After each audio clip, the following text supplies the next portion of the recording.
All right, here we go. Welcome to Chalk Talk from the Action Network. I am Chad Millman.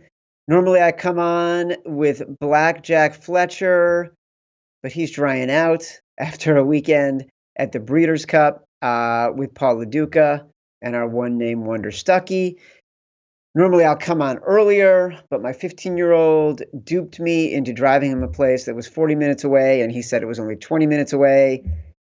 But now I'm free and clear of everybody else. So we're going to talk about some NFL action.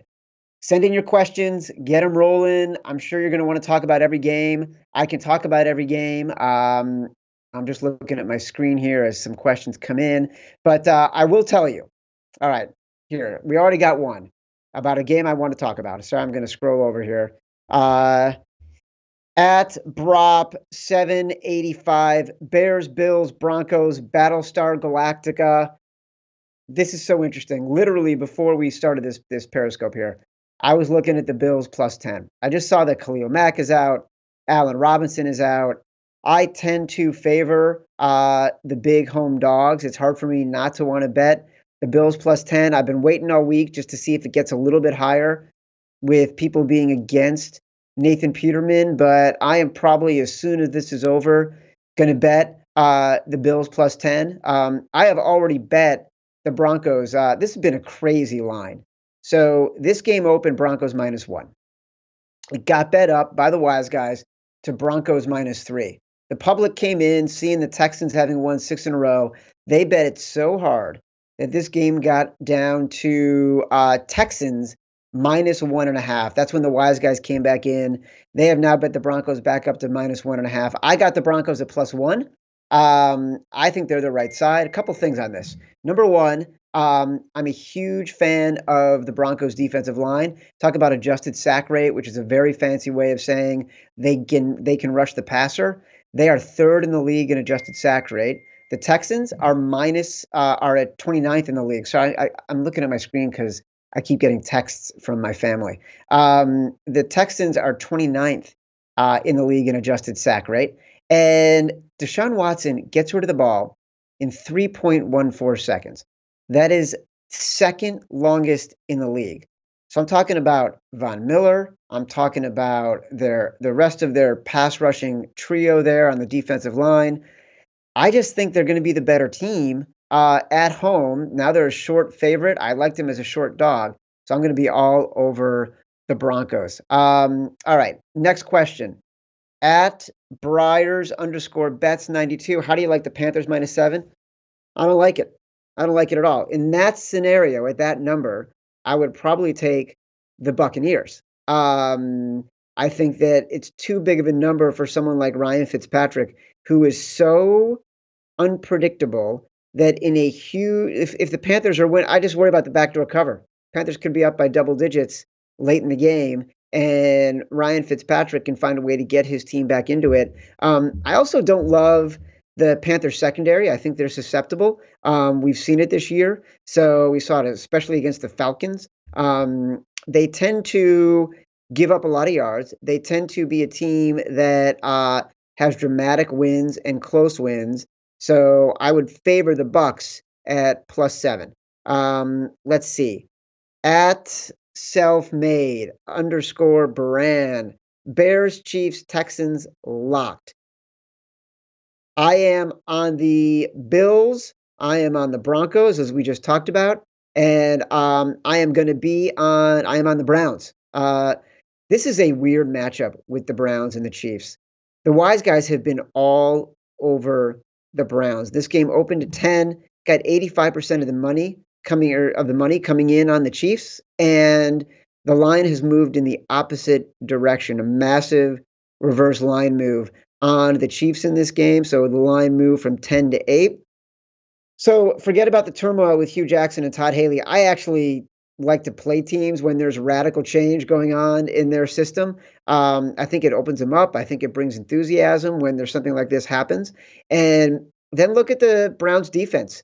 They're number 4 in yards per play allowed against the passing game. They're number 1 in QB rating allowed. They're number 1 in interceptions. They're number 2 in defending the tight ends. One of the best players in the Chiefs offense is Travis Kelce. Tyreek Hill has been on and off the questionable list all week. Denzel Ward, Browns rookie cornerback, is rated as one of the highest rated cornerbacks in the NFL, regardless of cornerback or veteran, and he'll be shadowing Tyreek Hill. So I don't think the Browns are going to win this game, but on a windy day, on a cold day in Cleveland, I do like the way they match up defensively, and I think it can slow the Chiefs down enough to keep this game closer than 8 points, which is what it is. It's a pretty big spread for a home dog. So let's see. At Mr. Daniel Fleener, took the Ravens -3. Now it's plummeting to -1. You're shook. I was just looking at this number before the podcast started. I liked the Ravens at -3, and I got talked out of it by a bunch of friends at the Action Network. Then it went down to 2.5, and I liked it. Now it's down to 1. I don't know how I can't take the Ravens at -1. I'm with you. You didn't get the best of the number for sure, so I'd be disappointed in that. But I still like the Ravens as a short home favorite. These games are always close. I know the Steelers are riding high right now. I think they're the better team in the long run, but it's hard to go against a Ravens team that is getting undervalued because they've had a bad couple of weeks.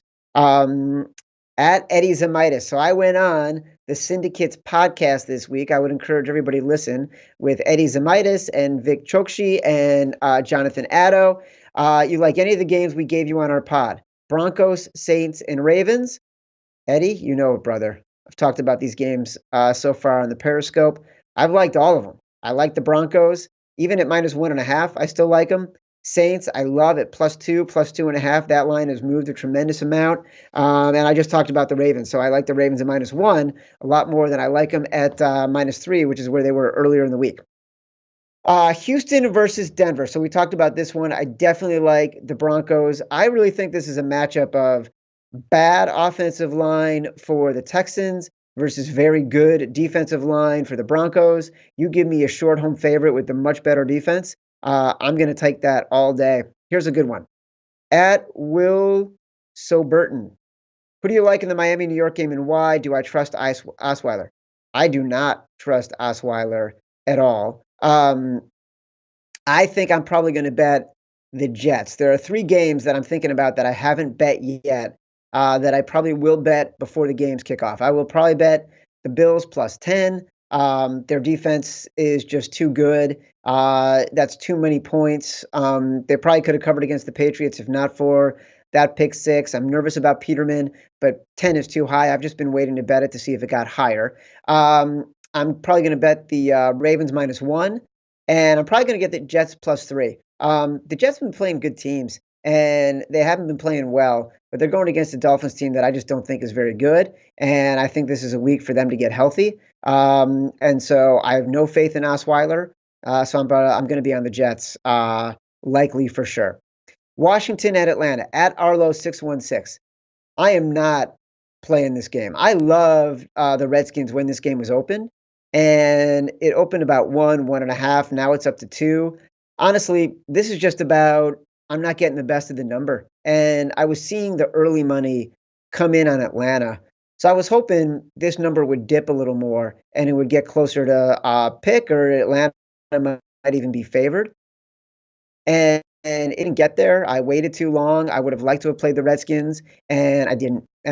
So I'm going to pass on this one. But if it bounces back low again and gets below 2, I will certainly play it. Let's see. So at the Waterboy. Wow, Houston, Denver. This has been like the most popular question today. Look, I like the Broncos. I like the Broncos because I think their defense is better than the Texans. I think their defensive line is better than the Texans' offensive line.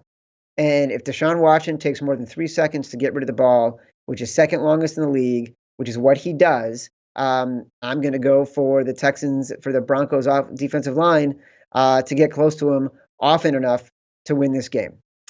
Let's see. Let me go to some games that we haven't talked about. Let me see here.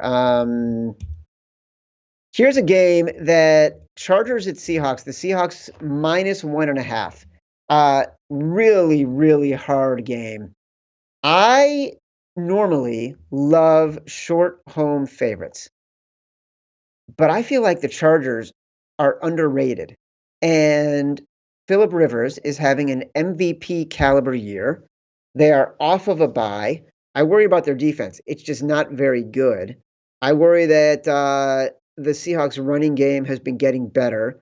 I worry that their defense has been playing well without Earl Thomas and without Michael Kendricks.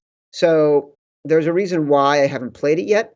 I think I just keep hoping that the line will get higher and higher as people come in and they bet the Seahawks. It's another game that I'll be watching for sure because I want to bet the Chargers badly and I haven't done it yet. I'm trying to be disciplined, keep my money in my pocket. If I don't feel great about it, not going to do it.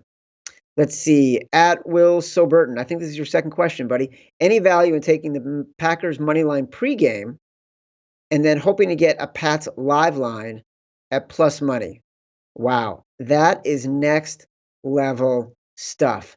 I love that.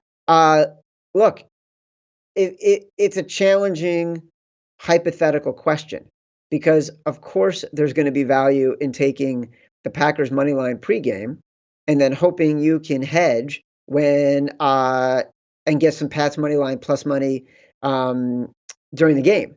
Like, is that going to happen? Sure. And will bookmakers that could happen? And will bookmakers be that aggressive if the Packers take an early lead? Possibly. I think you're risking a lot on the hope that something goes your way. So the value is there if it works out. If not, there's no value. I wouldn't do it personally. I'd probably take the Packers plus the points and then hope that if they can take a lead, there's enough of a move in the point spread that you can start to hedge with the point spreads. Minnesota, Detroit at TCU 491. So this has been an interesting game. We actually bet this game in the Super Contest. I'm just scrolling over here to see. We bet the Vikings minus four and a half against the Lions in the Super Contest. That's what the line is at now. So I guess I should say, yeah, I like the Vikings. We had a story in Action Network this week where we power rate every game against the point spread. And the biggest delta between what the point spread was, which was, I think, 6, was in this game. The spread might have been at 6, and we had, no, the spread was at 4.5. We had it power rated at 6. So we liked the Vikings in this game. I probably still do. I think that the line was a little depressed because of what happened with the Vikings and the Saints the other night. So I'd probably take the Vikings at 4.5. Let's see. What else do we have here? Hold on.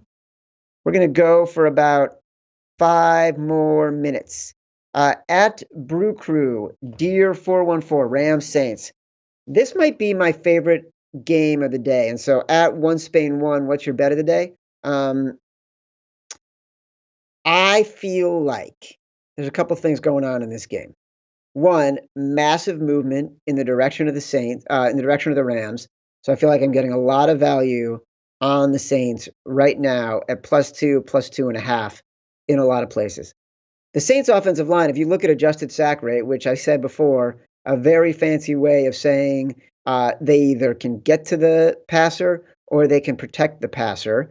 The Saints' adjusted sack rate is 3rd in the league. So I do not fear the Rams' fearsome defensive line that they're going to get to Drew Brees. Then I'm talking about Drew Brees. Like, this is a guy who's one of the 4 best quarterbacks in the history of the NFL statistically, having his best year from a yards per pass perspective, his best year from a completion percentage, 14 touchdowns, 1 interception so far this year.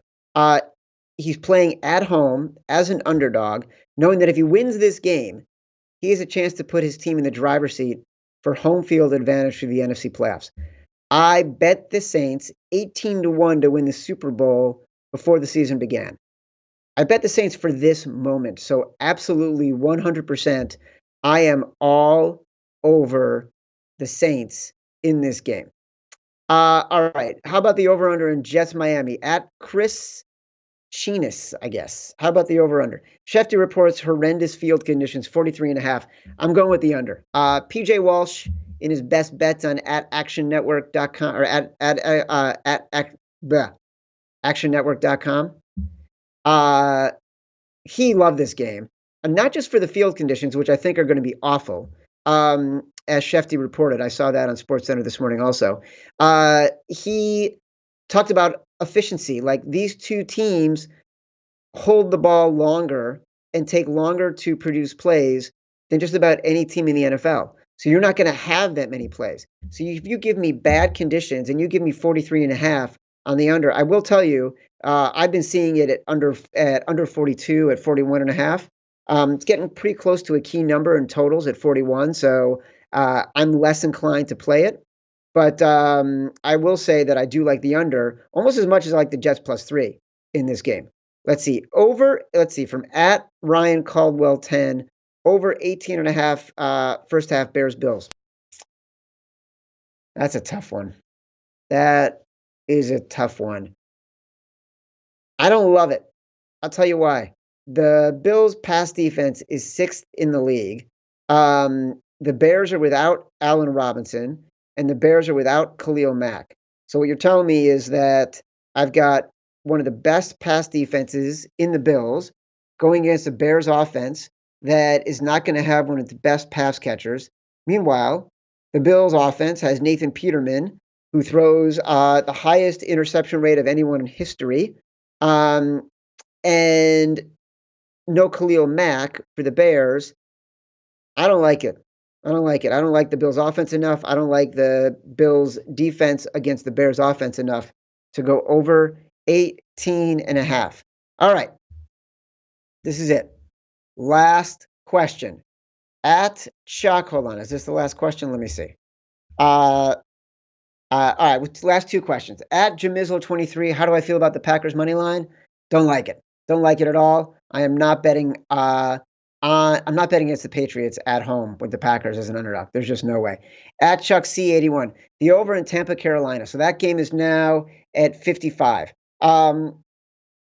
Listen, I will never bet against Ryan Fitzpatrick in the over. I'm not going to play it. But if you're looking for a lean, I lean towards the over 55 in this game.